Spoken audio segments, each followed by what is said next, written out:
L. Is this our third meeting of our sixth part? Yep. Yes. Excellent. And we've done up to chapter 23, Yep. so we can discuss anything up to there. Uh, Otherwise, we will charge recklessly into chapter 24. Oh, well, I've got some questions on 23. Yep. Um, I haven't finished all the exercises, but I've done quite a few. Oh, no, just now. Don't panic. I have a sheet of paper here. It's okay, so I can direct you. Oh, okay. Please. Yep. So, oh, well, there's even one in section 22, page 286, number 2. Yep. But then after that, it's all 23. Okay, good. Let's go to page 286. I'm just going to get Page the mirror board up. 286, number 2. Yeah.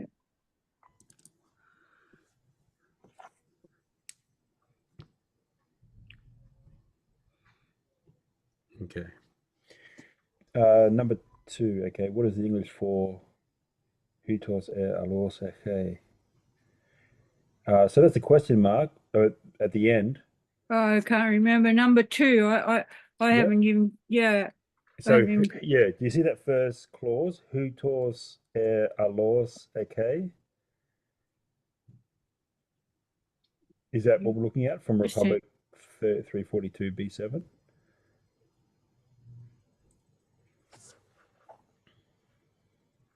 Oh, question 2. Okay, so why couldn't I do it? Page. I can't help with what I've got. I want to see. Oh yeah, okay. No, I'm a little bit confused about utos he alos. Yeah. I don't know what this utos is. Well, that is, I couldn't see it. There are 2 utos in the sentence. Yeah, so well the first sentence ends with the question mark, which is given by the semicolon in Greek. Yep. So we have eche, then the what we call a semicolon, and that means this is a question. Yep. So we have eche, which with an adverb, and both of those adverbs end in omega sigma, and Margaret's decided to depart, so I'll just give her a minute. Yeah, in the meantime, any other questions or? Not from me, Martin. All good on mine too. Right. Is that because you're doing a ridiculous amount of work and it's become easy, or you haven't had a chance to catch up, or which I is wish it was the former, but it's more likely the latter. Yeah. Okay. Yeah, I'll second that. Okay. Yeah, I've done some like the initial, what is the English for? I've done 1, 2, 3, and then moved on to the next one. But yeah, I haven't done the harder examples. So Is that in section 23? yeah, in section 23, I Yeah. got it. Just didn't want to test myself too. Yeah, yeah. Well, we can do some more if you like. Yeah, whatever helps.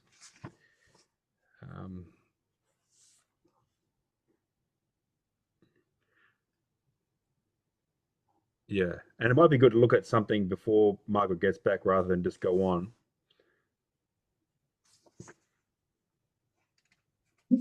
So maybe we could look at a harder question in 23. Yeah, I think right at the end of 23, yeah, here she is. Yep.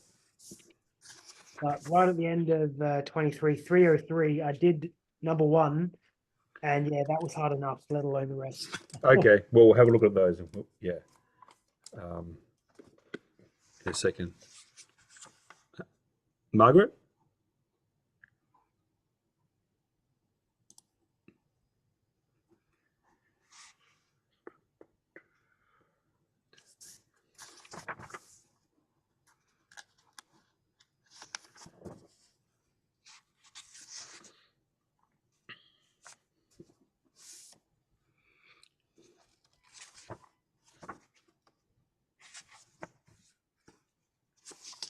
Okay, yeah, well, yeah. I uploaded a class to YouTube, and it took about 8 hours today. So I sympathize with internet problems. But yeah, let's have a look at page 303. Do you want to do number one? Just read it, and Me? Yeah, yeah, sure. yeah, yeah. Tachan ein arete uk episteme tis. So, what is this? Like perhaps virtue. Oh, where is it? Perhaps virtue is knowledge? No? Yep. Yeah, Yep. So that's a potential optative, an plus aer, Yeah. the optative for to be. And then, yeah, the predicate is epistemetis. So a certain science, or a certain, you can't really, in English, you can't say a knowledge. You have to say a form of knowledge or something. Yeah. Margaret. Yes, I seem to be back. I'm sorry. That's okay. Major switch out there. So just go to section, because I wasted section 22 now. Go to section No, 23. let's do page 286. We haven't done it yet. Oh, right. Okay. Yeah, Yeah. thanks. Sorry, complete Yeah. dropout. Yep. No problem. Page 286, number 2. Yeah. So who tores air? So that's air, right? Not hair, it's air, as in ore. Yeah. Okay. Yeah. Well, in my transcribing, I put the other. Okay. Thanks very much. I see the problem now because I remember it came up later again in 23. Thank you very much. That's over. So let's switch to 23. Have I still got the table for questions? Sure. Okay. So 23, 23, number 8, page 294. Page 294, number 8. Okay. Okay. Two to oimai. Yeah, I think it was the all my that I had trouble with, but yeah. So oimai just means, yeah, I suppose, or I think. Okay. Okay, well, I haven't got that in my vocab yet properly. Yeah. Haven't got it organized. All right, thank It's you. just a mild word for thinking. Yep. So yeah, not like a strong assertion, just I think or I suppose. Okay. And here he's saying, I think that this is not possible for the many. Yep. Next, thank you. Okay, I thought that actually. I did write myself a note on that. So the next one is page 294, number 8. Going backwards, are we? Forwards. Yeah, 29, number 8, 294. I think that was 8294. Oh, okay. Oh, it was. So 297, number 8. 297, number 8 is much more difficult for me. Yeah. Okay. Okay, so number 8. Kai alus soi pampolus echo legain.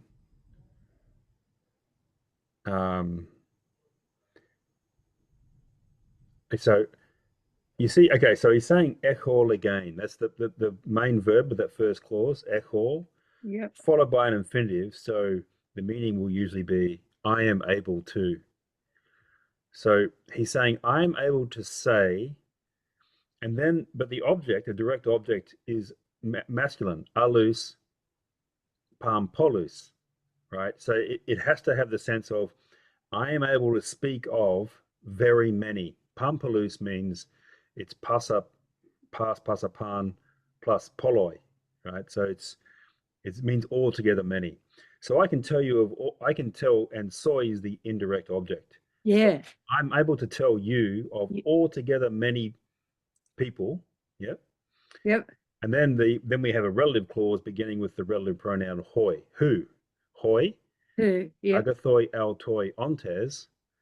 Udina por poter beltior poiesan. Right. Who?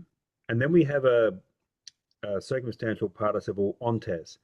Who, although they themselves, altoi, are good, agathoi, who, although they themselves are good, por poter et poiesan, never made, udina, no one, beltior, better. So never made anyone better in English, but Yeah. in Greek, because the never, por pote, is modifying the verb, if you have a subsequent negative that's a compound negative, udes, udena, etc., then it reinforces it, it doesn't negate it. Whereas in Yeah. English, if you have any kind of second negative, it negates the first negative. So it's, who never made anyone better. And Beltior is that Yep. masculine accusative singular Yep. Okay. All right. comparative. I've got that. Thanks very much. Okay, good. Yeah. So no, there was one more, I think, just now. So page 299, number 6. Okay. Yeah, 299, number 6. So top proteron ens me krois kai ryosen Oh, yeah. Yeah. pragmasen hamas de alta meletan. Okay, so beforehand, proteron, it's necessary, day, that's the main verb is day. It's necessary that takes an accusative and an infinitive. So the accusative is hemas, that's us, and the infinitive is meletan, which is meleta or plus ain, and that's one of those ones where Yeah. the alpha contract, when it meets the ain, the active infinitive, Yeah. it goes to an. So meletan is so to practice. So beforehand, it's necessary that we practice and smikrois kai hrai osin, which is in small and easier things. Ah, Yeah. okay. All right. I think I can cope with that now. I remember now studying that. Okay, thank you very much. That's it for what I was getting, just couldn't get my mind around. Thanks very much. Okay. Thanks, Margaret. Yeah. And what was that alter in that sentence? The alter, sorry, was that Yeah. So that's the direct object of the infinitive. So it's necessary that we practice them, Oh yeah, okay, the things we're looking for, but we practice them in a smaller and easier paradigm. okay, cool. Yeah. In the sophist, they're looking for a sophist, and the first thing they look for is an angler, a fisherman.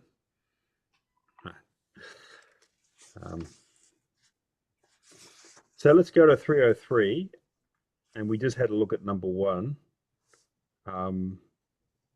Should we just go one by one, reading and then working out what the meaning together? But Rob, can you read number 2 on Yep. page 303? Sorry, was that number 2? Mm-hmm. Yep. Ukun hermes anthropou melon de panton anthropon doxas legomen.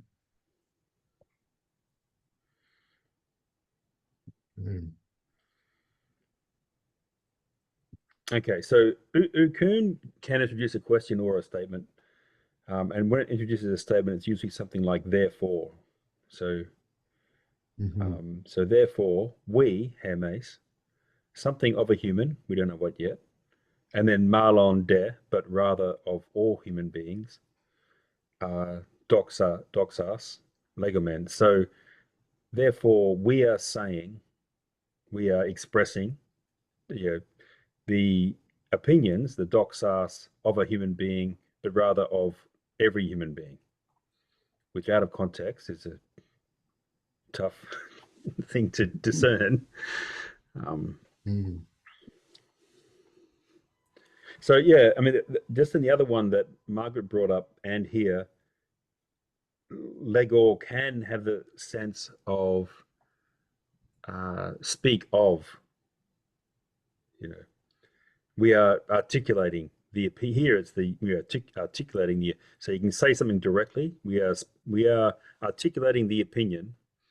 But in the other one, it was we are speaking of the many people. I spoke of the many people. But it means the same thing. I've articulated the many people or expressed that there are many people. Yeah, in English, we have to modify it. Hmm.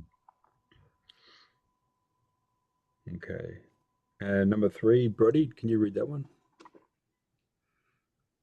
All right, we got Hosso andoke amenon legain tosuto malon, and then lupe me.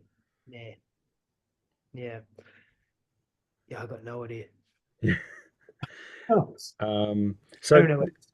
yeah, this one it's got a coordination of these two pronouns that are actually you will see occasionally in Plato. You see the hosor and the tosutor.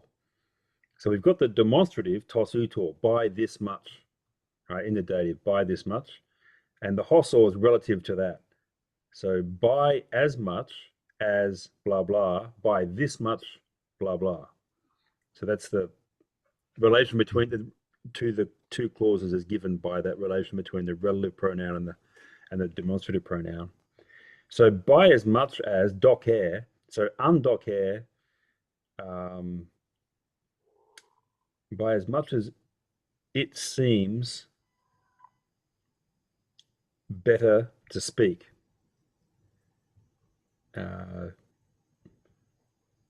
Yeah, by as much as it seems better to speak, by so much more it pains me. Again, out of context. Hmm.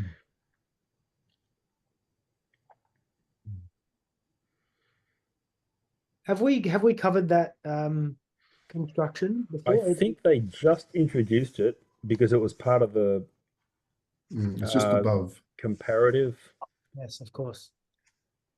It's so close, it's so far away. Oh yeah, yeah, That's right. yeah. Yeah, so, and you can see from that one, so you've got,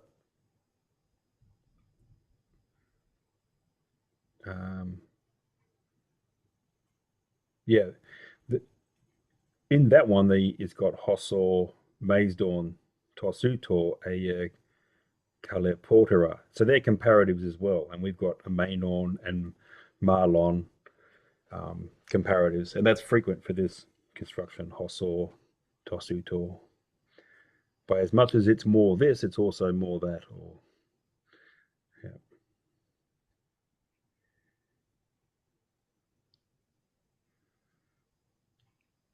And Margaret, can you read number 4? Number 4, okay. Peri pleisto poie hopos hosbeltistoi hoi neoteroi esontai. And it's a question. Yes, yes. So the main verb, poier, so that's poier, or it's a contract verb, and it can, yeah, it's just contracted to poier, so it's just the indicative. Do you make, literally, do you make? Right. But you have this, it's one of the poier, omai, in the middle, has a couple of idioms, and one is poier peri pleistu. That is, literally, it's do you make it concerning the most? And it means, do you deem it of high importance? Do you, yeah, like, Yep. do you, yeah. And hop horse means that. Do you deem it of great importance? That. And then we have horse with, when it's accompanied by a superlative, means as much as. So beltistoi is all related to the superlative. It's the best, right? So it's something like the best possible. Horse beltistoi. It literally yeah, you can't really make it more superlative than the best in English. But Yeah. but yeah, that's it. I mean, that's it. So, but yeah, so it means something like the best possible. Hoi neotoroi, that's the young, and esontai is the future of the verb to be in the third person plural. So Do you deem it of importance that the young will be the best possible? Yeah, okay. And Rob, should we come back to you on number 5? Yep.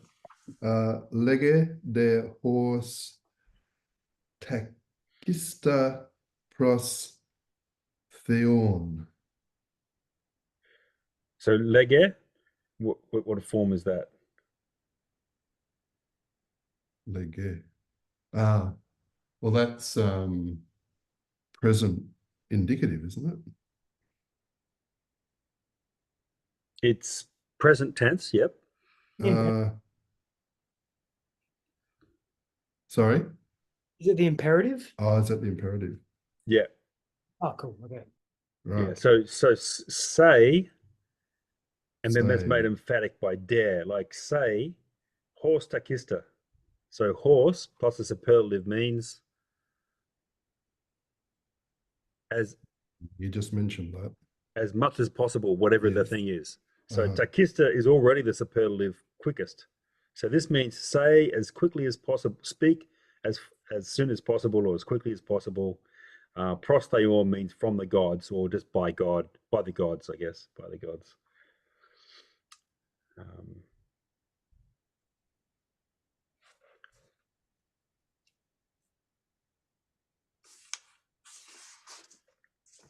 Right. So yeah, nothing else in section 23 that we could have a.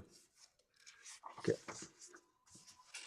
So is that by the gods, by God, why don't you speak quickly? Yeah. Yeah. Why don't you say it quickly? Yeah, and that's one of the occasions that people swear an oath by the gods is to exhort someone to do something. Yeah. Right. Yeah. Similar to English. Okay.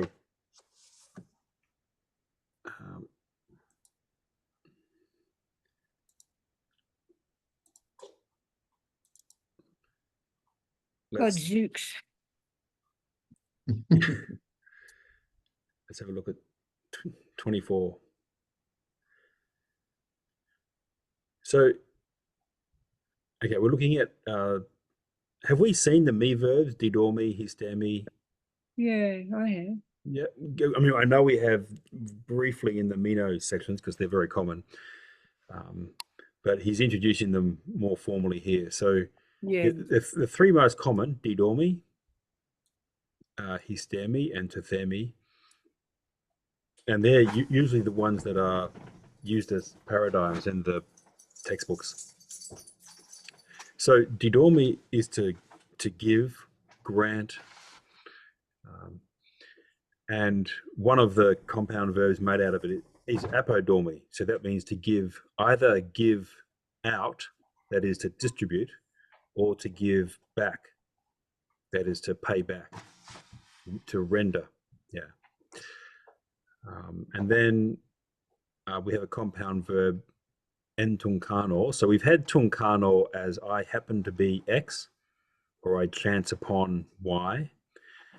And you add the N, and then it gives it the more specific meaning of chancing upon so-and-so, meeting up with so-and-so, and takes the dative because of the N at the beginning of the word.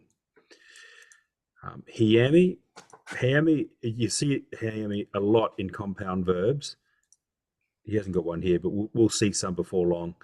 And it means something like to let go of something, and so to send something. And in the middle, it can mean, to pursue something. You send yourself after something. Okay. Histemi is literally to make something stand up. And you can see the sigma tau is in our word stand. It's in the German word stehen. It's in the Italian store, and so on. So there's this deep Indo-European root with that ST sound that means to stand up, to be upright. Now, because it's a very, very common word, and so it has a broad range of metaphorical meanings, it can mean to set something up, to establish something, to lay something down as a rule, and to appoint someone to a position and so on and so forth. But yeah, as the meanings he's got here, he has here are quite common: to set up, establish, and so on. The middle of histemi is histemai. So literally, I set up for myself, or I have made myself. I am making myself stand. So I'm taking a stand, or I've stopped. Yeah.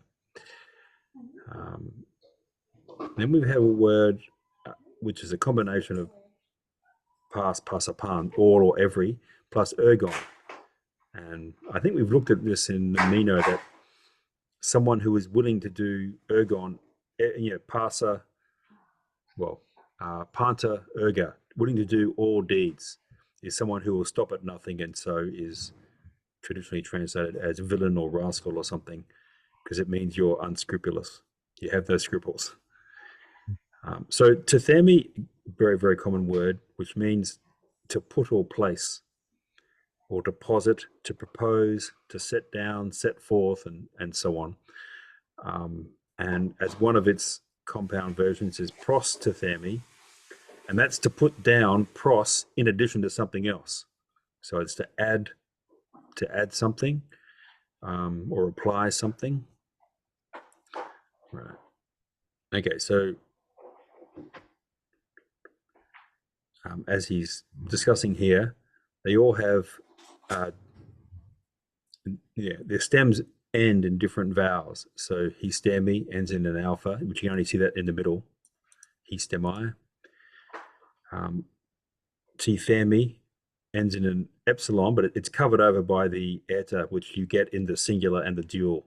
Then in the plural, it's tethemin. So you see the epsilon. Similar with didomi, which is didomen, we give, in the first person plural. So they have these are the endings are alpha, omicron, epsilon, but you only see them in the plural. Now, yeah, so as he points out, the aorist indicative active, which we'll see over the page, is a second aorist, or a weak aorist in the singular, and then strong in the dual and the plural. We'll see that over the page, though. Okay. I just want to see what he's... Okay, so he's got this quotation from the Cratylus, for which he's trying to show something about histemi. Yeah, so we might as well have a look at this. So episteme, knowledge or science, aoike, is like, takes a dative, in which case is like serminonti, which is the participle, serminors, to give a sign, and with onomati, which is only implied, and he's put it into the text. So knowledge is like a word that signifies, hoti, that, histersen, hamon epi tois pragmasi, tan psukan. That it brings to a stand our soul, so hamon ter tan sukan. So the direct object of histersen, which is the third person singular of histemi, is tan psukan, and that's modified by the possessive genitive hamon. So it places our soul epi tois pragmasi, directly over the matters, the things of concern.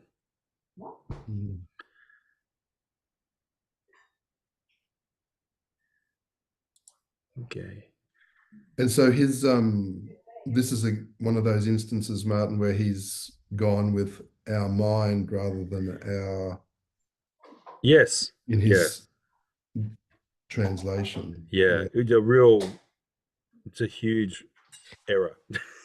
Just trying to understand, and it took me years to begin to comprehend the more detailed outlines of how that works. And I had to read Descartes and others to see what had happened. But just in general, there's an enormous change if you speak about the mind and not the psyche. Yeah, because you can make the mind, instrumental to the passions, because you've separated the passions from the intellect. Whereas if you talk about the psyche, you talk about the human being as a whole has passions, and one of those passions can be for not understanding. If you make them utterly distinct, you can make the mind subordinate to the passions, and that's what the moderns did. You know, all of them say things like this. You know, there's a very famous statement by Hume that the mind is and ought to be the slave. Is and ought. So the person who tried to teach that there's no way between is and ought says that is and ought to be only the slave of the passions.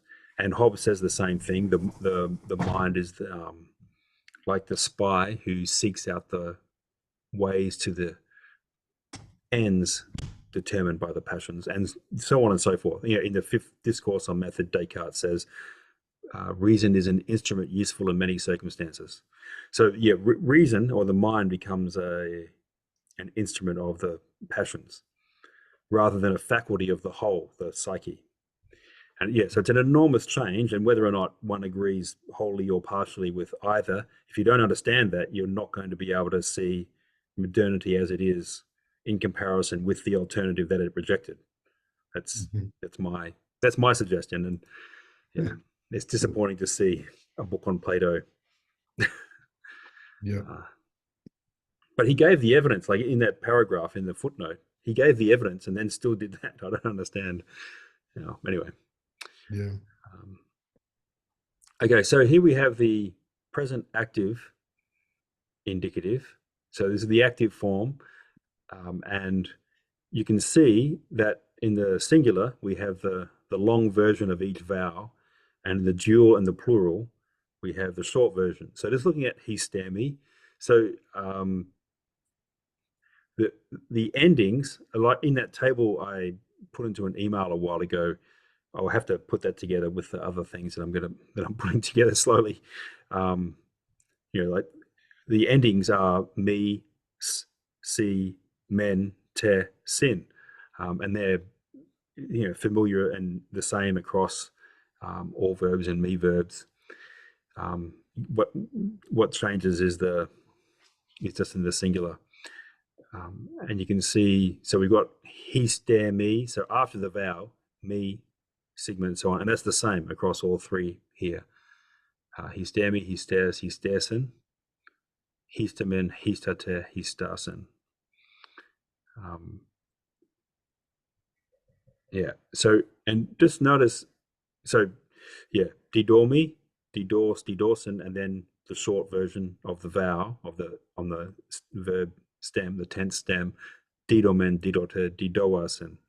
And both for didormi and tethemi, the stem of the vowel is visible in the third person plural, didoasin and titheasin, whereas it's contracted in the third person plural of histemi, he stasin. They are making stand, or they are setting up. Otherwise, they're fairly regular, except for that annoying second person singular of tithemi.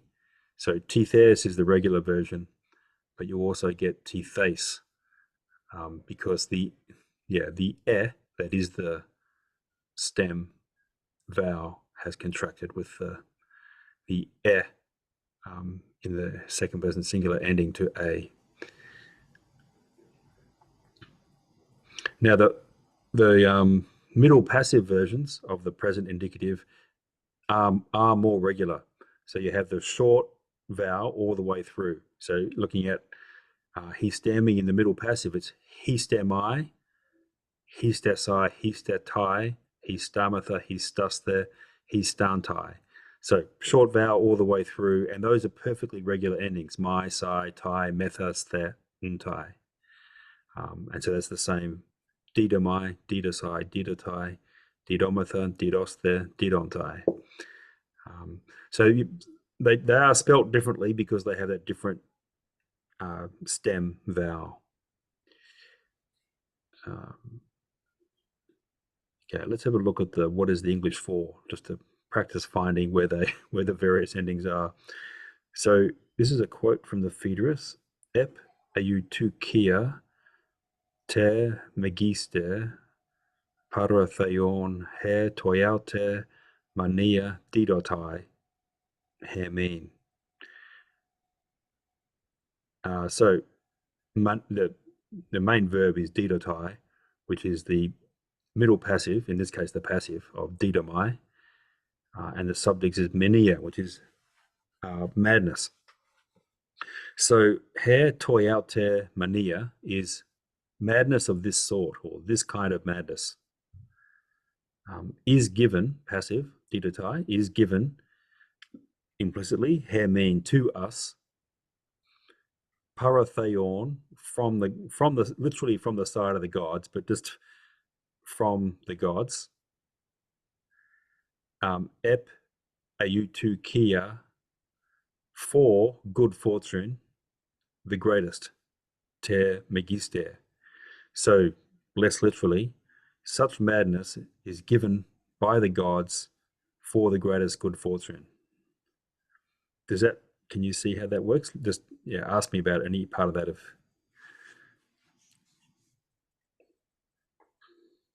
Do you know what it's in reference to? As in its Yes. context, but how? Yeah. What does it mean? So the Phaedrus is about speeches on Eros, and Phaedrus is carrying a speech by Lysias, the rhetorician, to go and practice it in the countryside. And Socrates meets him and says, "Well, tell me what the speech was." And Phaedrus pretends to hide it under his cloak, and he said, and Socrates gets him to admit that he has it.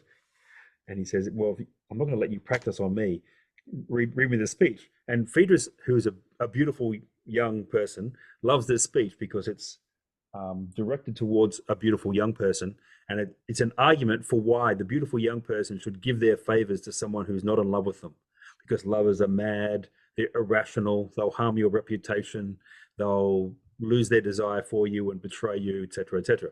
And so then Socrates says, "I can do better than that." And he gives a speech of why you should favor the non-lover as well. And then he says, "That's a shameful and terrible thing I've done. So to make up for it, I'm going to give a speech on why, on praising the madness of love." And so he says, because madness, human madness, is of course unhelpful. Divine madness is the greatest of human goods. And so he goes through 4 kinds of madness and ends in the madness of Eros. And then after discussing how Eros is essentially philosophy, he says that this madness, this kind of madness, the 4th kind, is given to us as our greatest good. Yeah. Out of context, it doesn't look so sensible. You know? Yeah.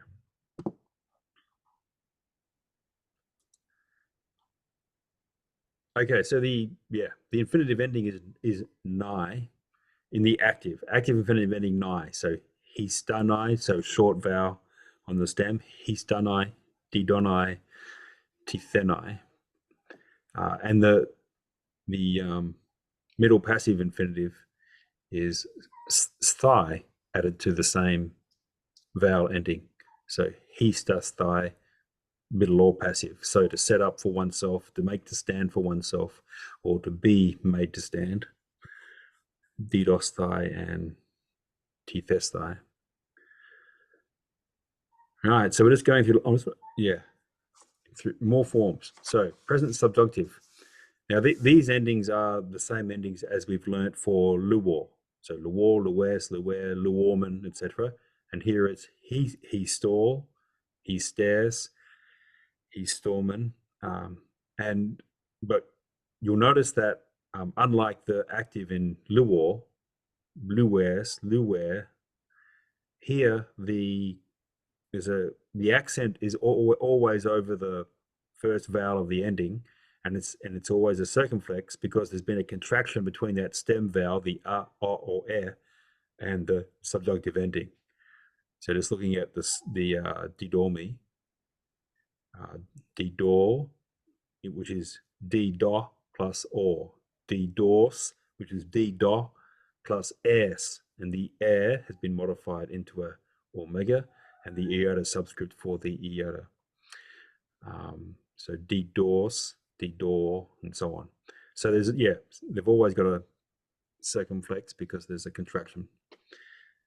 So that's the active, and then in the middle passive, they are also regular endings, but there's been the same contraction, so it's not quite the same spelling as you get always for luor.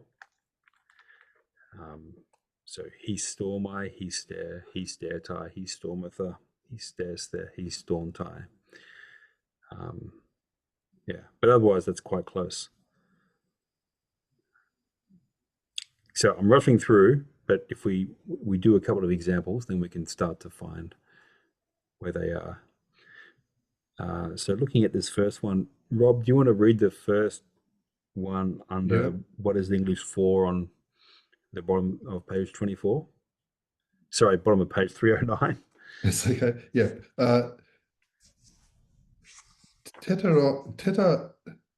Tetaton toinun en dego tithomen mathema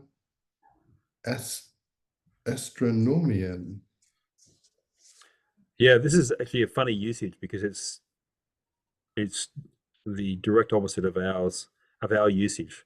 So astrologia, you would think would be the logia, the rational discourse on the stars, and astronomia would be the conventional beliefs about the stars, but it's the opposite. So astronomia becomes the word for the scientific study of the stars, and astrology, becomes the beliefs about what the meaning of the stars. Yeah. So yeah, that somehow got turned upside down. I get the stars sort of speak though, don't they? Also, in that sort of. Well, logos, yeah, there are a lot of different cosmologies, Yeah. and some of them had the music of the spheres, Mm. but that's a metaphorical. Yeah. Yeah, I mean there are meant to be mathematical harmonies, but not. Mm. Yeah, I mean in Shakespeare, he brings out beautifully at the end of The Merchant of Venice the idea that the harmonies are musical.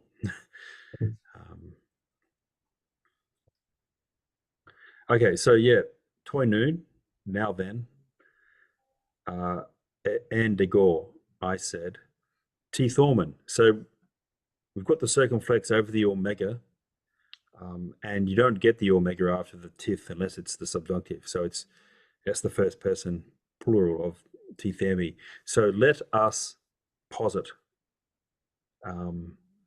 mathema. So mathema is modified by tetaton, which means the fourth. So let us posit astronomia, astronomy, as the fourth learning.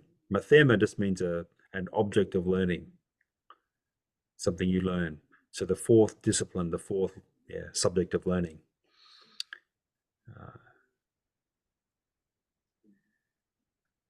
So tithemi often takes two accusatives. Let us posit, let us put down this as that. In this case, let us put down astronomy as the fourth subject. It's very frequent for tithemi to have two accusatives. Sorry, man, where are you getting four? The fourth? Where are you? Where is that? Tetaton at the beginning, the first word. So it's a long way from mathema. Yeah, okay, sorry. Yeah, it's a long way away from the word it's actually modifying. Yeah, but that's just an adjective. I was getting confused with potteron, which is like, however, is it? Or Yeah, usually just by itself, potteron means the following is a question, and it's one of the following two. It's this or that. Usually potteron air, this or that. Whereas proteron, which we had before, means prior, before. Um,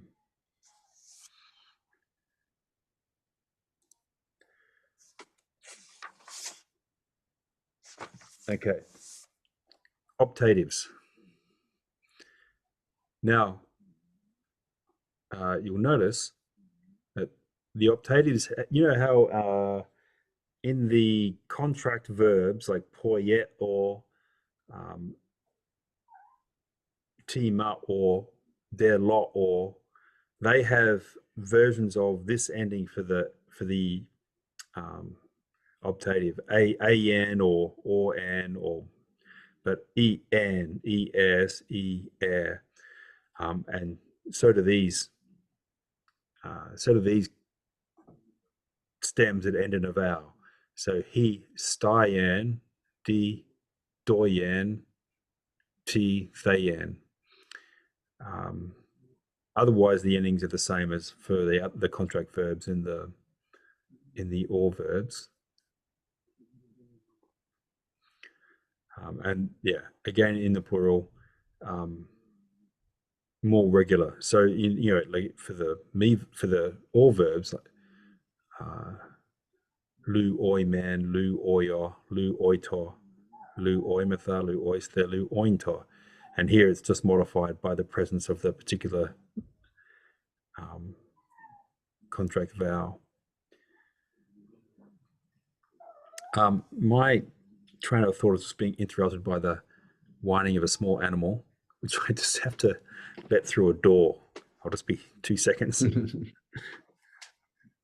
I have to put this one down. Come on. Come on, man.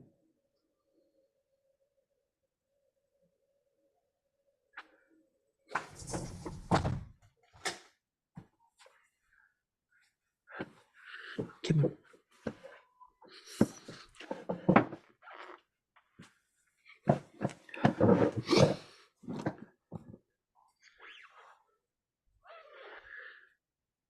Okay.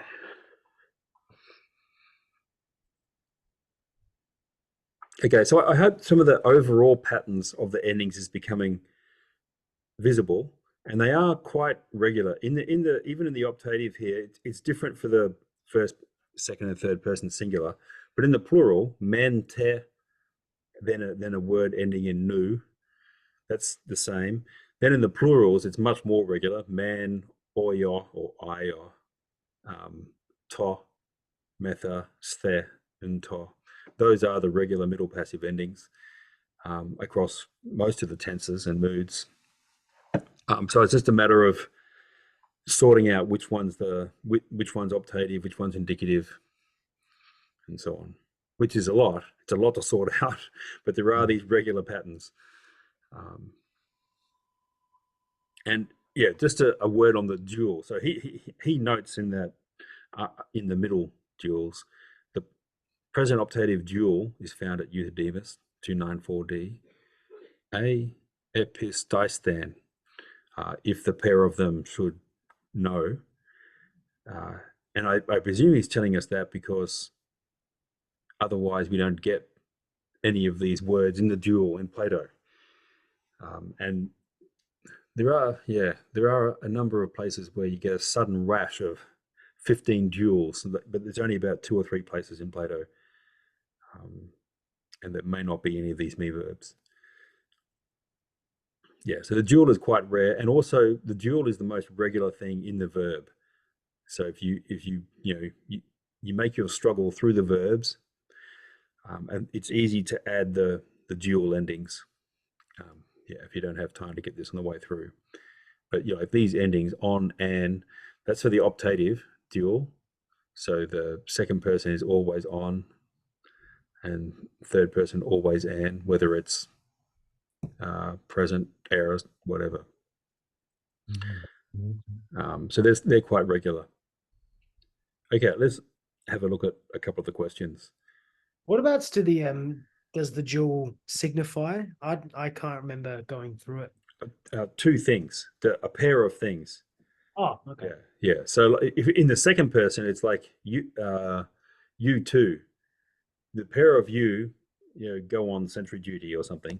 Whereas if it's third person, it's like that pair of things. So like her pair of eyes were this color, or Okay. So And it's like a more specific second person plural kind of thing. yes, yeah, that's right. That's right. So should we do both of these since it's actual Plato? Brady, are we up to? I think we afflicted Rob last. Oh, let's go. Thanks. Uk an tithemen tauten ten psephon. Psephon? Yep.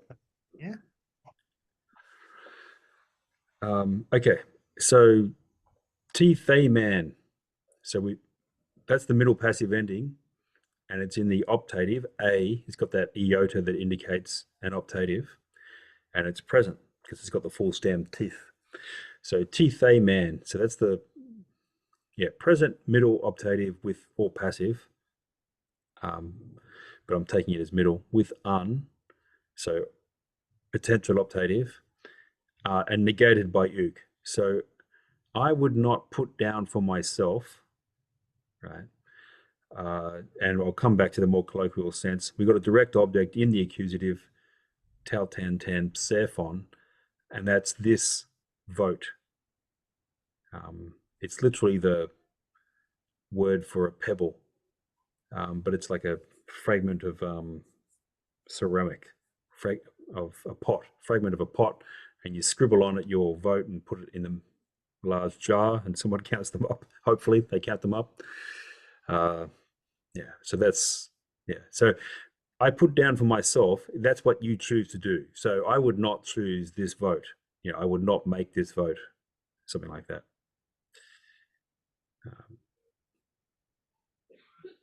Okay, number 2, Margaret, can you read the Greek? Yeah. So ara un utu aristo heneka panta anta vomima tithei pas honomothetes. Okay, and this, he's made this into a question. So ara at the beginning indicates a question, and un connects it to the last sentence. So, and then the question. So the main verb is the tithei. So again, the iota indicates this is a optative, and it's third person singular. So with un, so would put down. So would, and the subject is pas ho nomothetes. So nomos is law or convention, law written or unwritten. Now you can see at the end of nomothetes that thet, that actually comes from one of the versions of tethemi. So that's someone who puts down the nomoi, the laws. That's the lawmaker. The nomothetes is the legislator or the lawmaker. So would not every legislator pass nomothetes? Every legislator establish, put down, titheye, put down, and then direct object is panta ta nomima, and nomima is similar to nomos, law. It means like an established regulation or something, but it's very close to law. So would not every legislator establish or laws to aristu henika? So henika takes the genitive, and here it's after the noun it qualifies. Usually prepositions are before, but henika and current generally come after. So and henika plus the genitive means for the sake of to aristu, the best. So that's the superlative of agathos, good. The superlative aristos, here made into a noun with to. So for the sake of the best. So would not every legislator propose every law or all laws for the sake of what's best?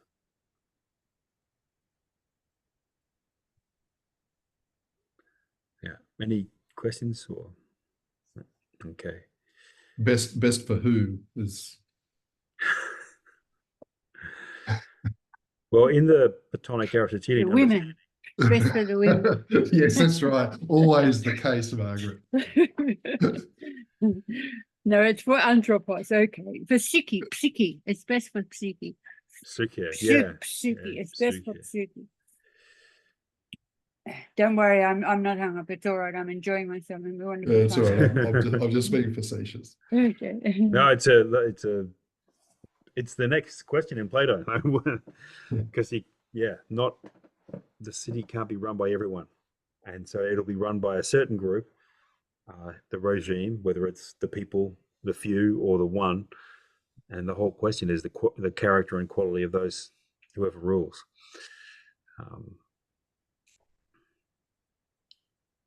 Okay, so now we have the imperative in the active first of all. Now in the singular, what looks like the normal active ending of has disappeared. So he sta plus it's he stare. So make, stand, or set up. D do plus goes to u. So didu is to give or grant.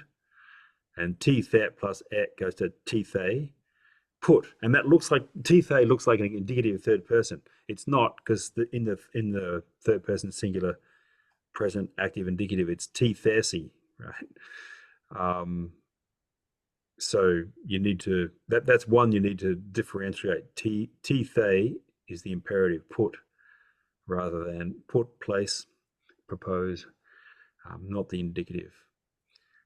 It's a little bit more familiar in the third person singular, which in luo is like lu etor, but here it's different because each vowel is from the stem. So he stator, didotor, tithetor, which is the third person singular imperative. Let so and so do whatever it is. In the plural, the familiar, or in luo, it's lu ete, and here it's we just have the particular stem vowel. So histater, didoter, titheter. Yeah. And same with the plural. Instead of ontorn, it's antorn, antorn. Yeah, so that's a little bit different in the singular, but it takes some getting used to see those as imperatives. He stare, teeth they. Yeah. Okay, then the imperative in the middle passive, and these aren't extremely common words.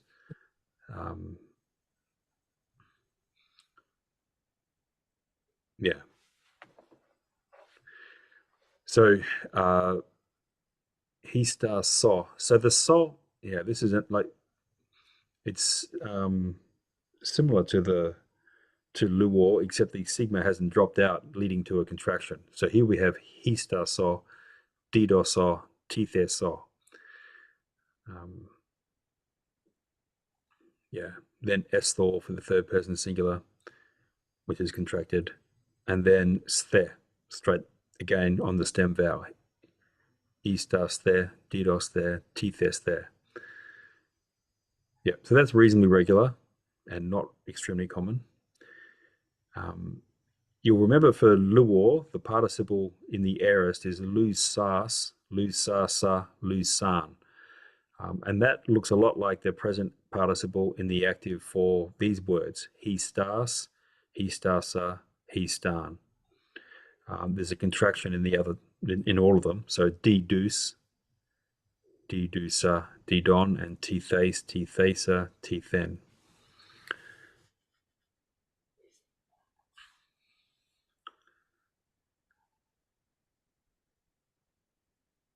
Yeah, and he's given up spelling things out for the middle passive participle.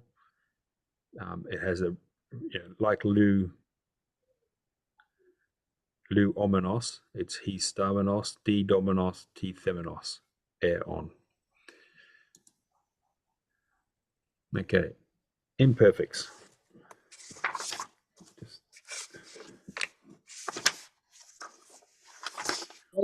Going through all these, it's crazy to think that we've covered all these topics.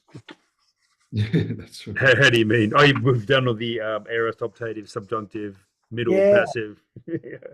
I'm just going through them and it's like, oh wow, we've done a chapter on each of these, and it's just it's cool. It's cool to think. Yeah, But yeah. And this is actually, I just looked ahead. This chapter is quite long, but it's almost all forms. Because I'm just looking ahead, I'm realizing he is covering the whole of these me verbs in this chapter. Yeah, so we'll just do what we can do. But yeah, it's if you when you work through however much time you have, when you work through this, maybe if you write out the forms just so it's fresh in your mind for a moment, and then do a few of the questions to hopefully reinforce that. But you want to try and get first the understanding, and there's a lot to understand. Just how the imperfect works as opposed to the imperative and so on. Yeah, I've been doing that. I think your verb, the long handout you gave us on verbs, verb tables is really useful. I'm hunting through that quite a lot. Okay. Yeah. Yeah. Yeah, I'll go back and add to that. Oh, you want to do more work on it? Yeah. Oh no, just to make it more complete, because there were irregular verbs I didn't have, and Yep. yeah. Yep. Okay. So yeah, and also the grammar section in Beecham is quite good too. yeah, Yeah. he's got a little summary of mood and voice. It's not the last word, but it's that's a handy thing to read. I forget where I saw it now. Yeah, let's see, page 353, and it's about 10 pages long.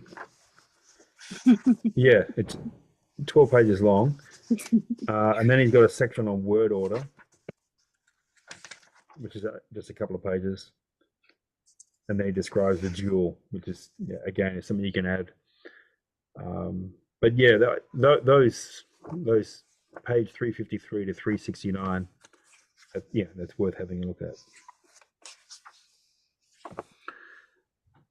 Okay, imperfects. So the sign of a verb in the past is that it has an augment, which is either which is the letter epsilon. Now, these are imperfect, so they all have the augment. And you can see that most obviously let's take the imperfect for didormi, which is di dun. So the augment has been added, and the on has been added, but the omicron of the on has contracted with the vowel of the stem. So it's di dun. Now, with he stan, the epsilon has contracted with the iota. So it's a long iota, he stan. And the on, there's no on, the omicron is replaced by the long version of the stem vowel. So yeah, he stan, I was setting up. And eti than, we've got the augment, but again, we've got the long version of the stem vowel, not an omicron. So it doesn't look a lot like eluon, I was loosing. And again, with the second person singular of tethemi, ti thes, so the of the stem has contracted with the s, the s of the second person singular imperfect active indicative ending, to give us ace. So ti thes, you were placing. So these are slightly different because of the fact that they have this stem vowel that contracts with the ending. And also the third person plural ending is different, because for luo, it's eluon, I was loosing, and then the third person plural is also eluon, they were loosing. Whereas these verbs all take the more regular past tense third person plural ending san. So he star san, they were setting up. didosan, they were granting, they were giving. Tithesan, they were placing, putting. Similar pattern for the augment in the middle and passive. So he star man, and then e didoman, titheman. Right. Otherwise, the endings are quite regular. It's just that same pattern with the augment and the contraction of the augment with histemi. So just for practice, to practice finding on that chart where the endings are, let's have a look at some of these. So should we just start at number 1? Rob, do you want to read first, and we'll just go through and T Didoasin. Okay. right. So no augment. Right. So it's not the imperfect that we've just done. So didoasin, and that was just the present tense active third person plural. Yes. So what were they giving? What are they giving? What are they giving? Perfect. Yes. What are Yes. they giving? That's good. Thanks. Number 2, Brody.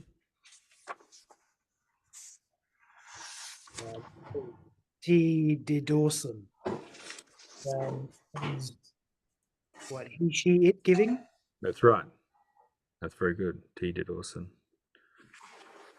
Number 3, Margaret. So tropaion histamesa. That's So right. we are setting up, and then it says for us, we are setting up for us a trophy. It says Yeah. a trophy at the bottom, number Yeah. 6. Yeah.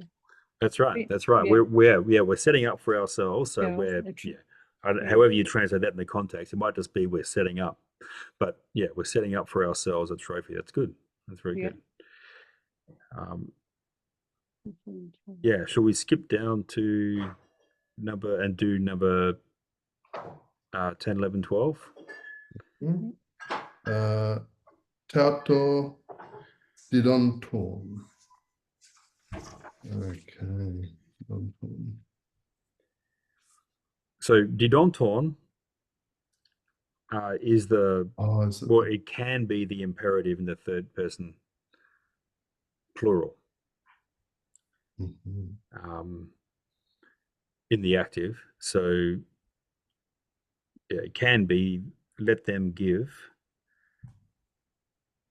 and tutod then would be yeah.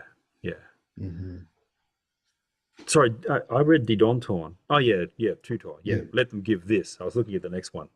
Yeah, sorry. Yeah, let them give this. And number 11, ready? Tutor didos Thor, which is like, give us this. Let us give this. So that's the didos Thor is the third person singular of the imperative. So it's let he, she, it give this. Yes. Yeah. That's right. And number 12, Margaret. Yep. So we've got tropaion. Tropaion is sten. And he's So stand. that you've got trophy again. And is this imperative or? This one's actually it's a passive setting up something. and is an ending you definitely can get in many, especially aorist passives. But this one's actually, if you look at the top of the page, this is the imperfect he stand. So I was setting up a trophy. Oh, right. Okay. I was setting up a trophy. Yep. All right. Thanks. I have to find it. Yep. Yeah. I know I've just barely glanced at these things. It's all right. I'm doing it. Yeah, there is so much material in this chapter. It's not funny. I'm just looking ahead now, and I'm wondering.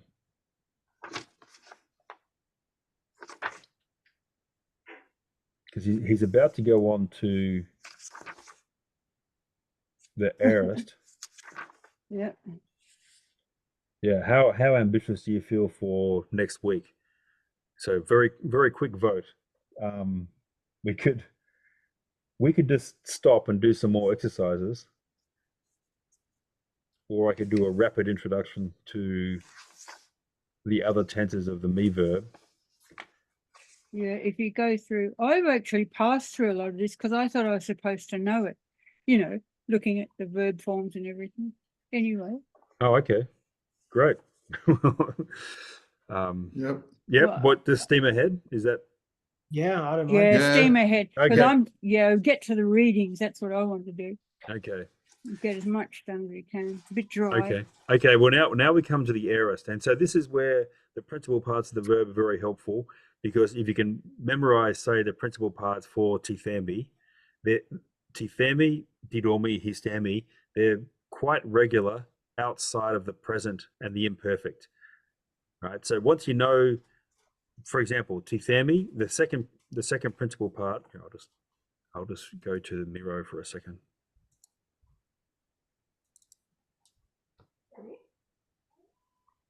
So tethemi, which has all kinds of variations compared to luor, but the second principal part of the verb is thesaur. So that's easy. Thesaur, I will place. Then, second person singular, thesace. So perfectly regular, like loosor, I will loose, loosace, loose, loosamen. So exactly like luor. And then in the aorist, etheka, I placed. Right? Now that's different because we're used to leluka for the perfect, but this is the aorist, not the perfect. But otherwise, it's fairly regular. Ethekas, etheke, ethekemen, and so on. Ethemen, sorry, it's the second aorist. So this is what he was saying before, that we have a first aorist in the singular, and then in the plural and the dual, it's a second aorist, and it has that short vowel. But otherwise, it's fairly regular. Let's see. Yeah.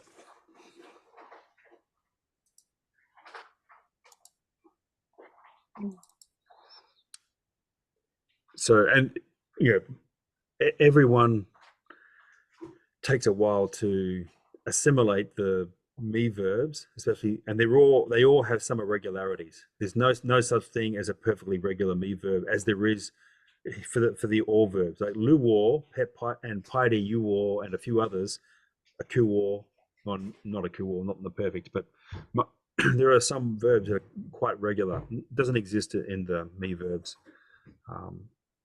There's a woman called Eva Brand who still teaches at St. John's College in the US. And she told this story where this is before she was kicked out of school for being Jewish, and she went to America in the 30s. But her gymnasium teacher said, as some boy left the class because his father wanted him to work an apprenticeship in his business, and the teacher lamented, if only he had stayed one more semester, we could have done the irregular me verbs and he would have had enough material to last a lifetime. Instead, he's just going off to count money. But I like, that sort of gives you a hint, A, of the difficulty of acquiring the me verbs, and B, that sort of sense that those people, that the tradition had of that the importance of it, which she certainly lived up to. She's a really great scholar.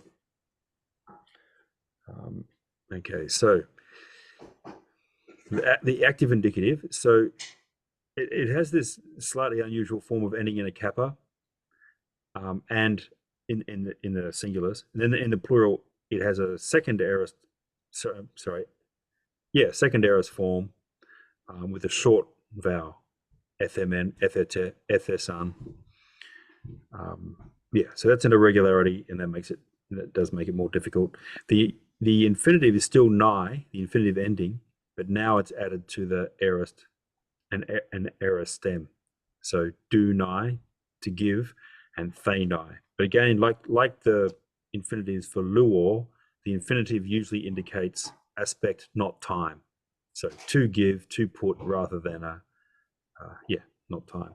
The participle, and participles normally mean aspect as well, but participles can also indicate time, and the aorist participle is very commonly used to say someone having done X, then the main verb tells you what they're doing now or what they did after. Okay, those are the participles. Aorist subjunctive, same endings, but you can see there's a second aorist stem, just d and th, plus the subjunctive endings.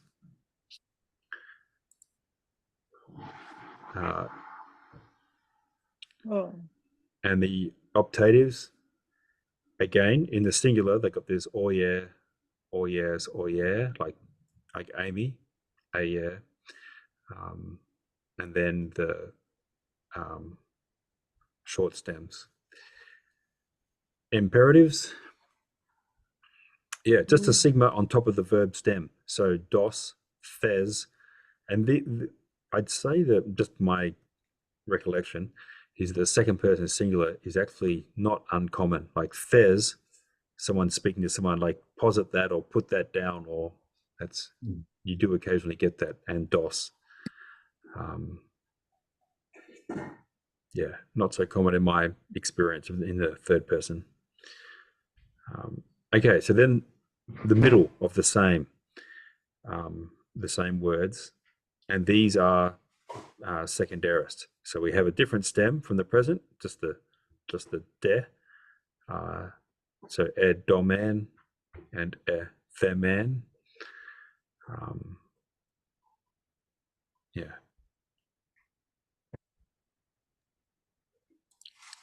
This is a general question, sort of silly question. You know, why aren't we distinguishing A1 and A2, RS1, the two arrows? Oh, sorry. Why well, aren't we? he does, but he distinguishes. Yeah, he calls them strong and weak. Yeah, that's all right. Yeah. But he's not distinguishing them here, is he? No, he's not. No. Yeah. Okay. It would Good. be more. It'd be more helpful to have like aorist and then a one. As a superscript or something. Yeah. All right. Okay. Thanks. Yeah. Yeah, and these are second aorists. And these are second. Okay. Yeah. And you can tell they're second because they don't have any marker at the end of the word, like the kappa or the sigma for lu or elu sa, followed by an alpha. Whereas these are dominos, theminos, so directly from the verb stem to menos. Yeah, so that's a second aorist. And then the subjunctive in the middle, similar endings contracting with the verb stem. And same with the optative. The middle, the imperative is also, it's not actually uncommon in the second person singular, like thu. Yeah, put for yourself or posit for yourself doesn't make a lot of sense, but there are these occasions where it does make more sense in the context. Yeah, to put that down for yourself, or could just mean to select or something. Not select, but it would be if it was select a vote. Put that one down for yourself. Yeah. Okay, future, not hard. Dorsal, thersal, and then the same endings as we're used to. Dorsamai, thersami in the middle. There is a separate and rare passive. Future passive, yeah, dothersamai and tethersamai. So then we've got, perfect active. So there is a reduplication, and again we have the kappa. So dedorka and tetherka. So it's got both the reduplication and the kappa, whereas in the aorist we only had the kappa and not the reduplication. So it was edorka, I gave, and etheka, I posited, I put.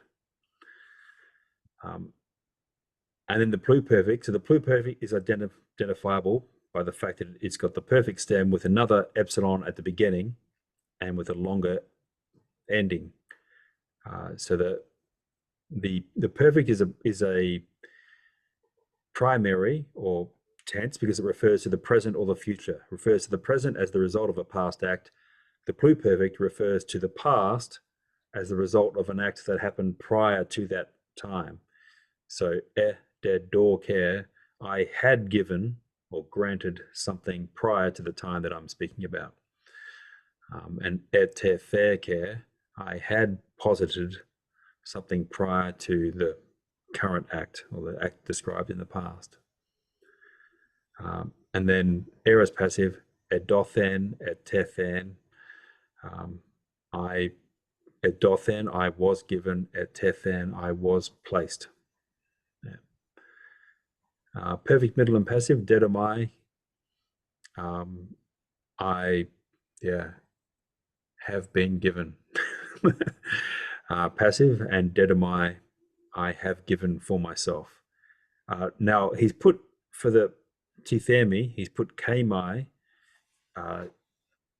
Kmai doesn't have an active, it's just a middle passive deponent, and it means to lie down, to lay something down, and it's used instead of the middle passive perfect for tithemi, because I have laid down for myself is I am laid down. So kmai. And then the pluperfect der domen, I had given in my own interest or I had been given in the passive. And the past of ekmai, man, I was laid down, or I was laying down for myself. Yeah, not fantastically common.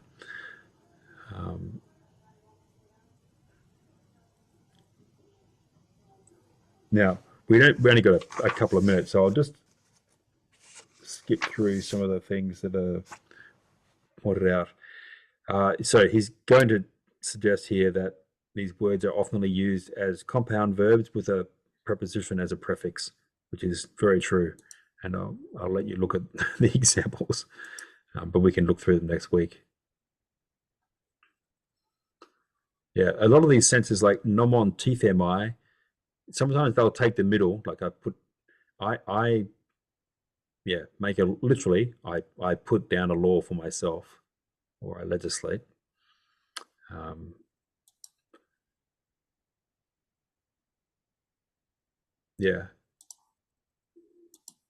So histemi has two active aorists. Estersa, so that's a first aorist or a weak aorist like elusa. And that's transitive, as he says, which means it takes an object. Example, her polis, tropion, estersen. So the city and set up a trophy. So that's estersa with the regular weak aorist ending. We've also got estan, which is the second aorist and is not transitive. And it sounds a bit like the middle, like estan, I stood. I made myself stand. And as he points out, the third person plural of both is Esther son.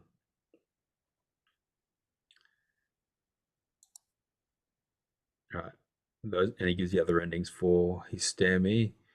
Then the aorist middle and passive for histemi, hesterka.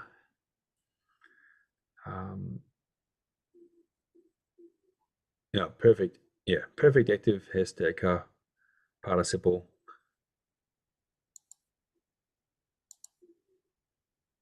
Now, yeah, we get to well, they're all irregular, but the verb hiemi, which is quite irregular.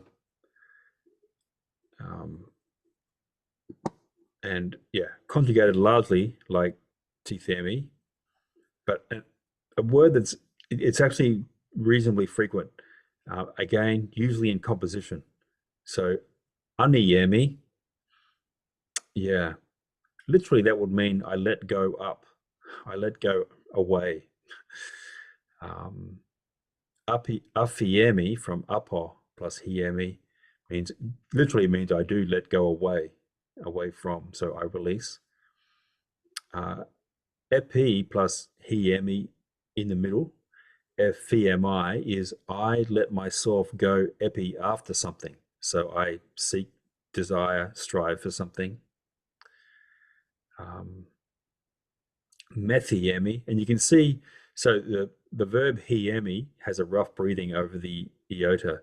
So when it is compounded with these prepositions, frequently the last vowel of the preposition, like the alpha and meta, will drop out, and the last consonant will be affected by the rough breathing. So from meta, it becomes methiemi.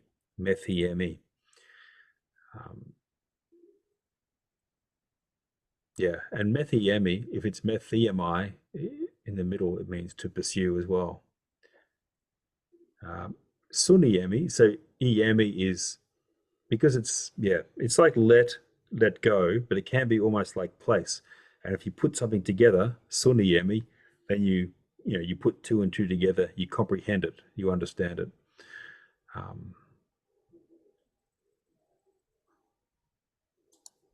Right, and then he starts into the Meno, and that's, sorry, we've gone a couple of minutes past. Right, that is a long chapter with several thousand forms. So whatever you can grasp is great. That actually means that we are really near the end of the book, section 25, and then we can revise a few things and also look at some Meno excerpts and dig out the champagne. It's complete. Yeah. It's a complete. It's just one more yeah. chapter, is it? Yeah, 25? one more chapter. Right. And we've got 3 okay. more meetings, so we've got a couple of meetings to work on Meno and just try and revise some of the scattered bits and pieces we've sprinted through. And then how long do we have? Like 3 weeks or 2 weeks break or what? We can agree on how many weeks right. we need to have little lie down. And, yeah, because that's going to take time working through that. Anyway. Yeah. Yeah. But also, whatever we do next, we can obviously revise things as we go. And so with the last group of people that came through, we then went on to spend, I think it was 2 lots of 12 weeks, and we read the Meno. All of it. In the end, we didn't get quite through, so we had to do an extra 3 weeks. So, something like 12 to 15 weeks times 2 to read the whole Meno in Greek, and obviously revise things along the way. Yep. So that's definitely, if you want to do that, then I'd be glad to do that. So you're going to start. You're going to start at chapter 8 or wherever the first Meno is, and move right through. Are you? Well, what I was going to do is supply a text of the Meno, and supply. There's a very helpful intermediate commentary by a guy called Stepan. It's available free online, and he's got most of the vocabulary for each page. He prints 10 lines of the main text, and then you have most of the for all words that don't that appear less frequently, and then syntax help. This clause is a purpose clause, hina plus a subjunctive, and it means in order that. So that helps you revise things over and over. Yep. And we just read that whole text. Okay. But that's one possibility. I mean, there's different things we can do, but Right. Okay. Well done. Thanks. Sorry to keep you so long, and good luck. Let me know if you have any questions during the week, and otherwise speak to you next week. All right. Bye, everybody. Bye. Thanks. Bye.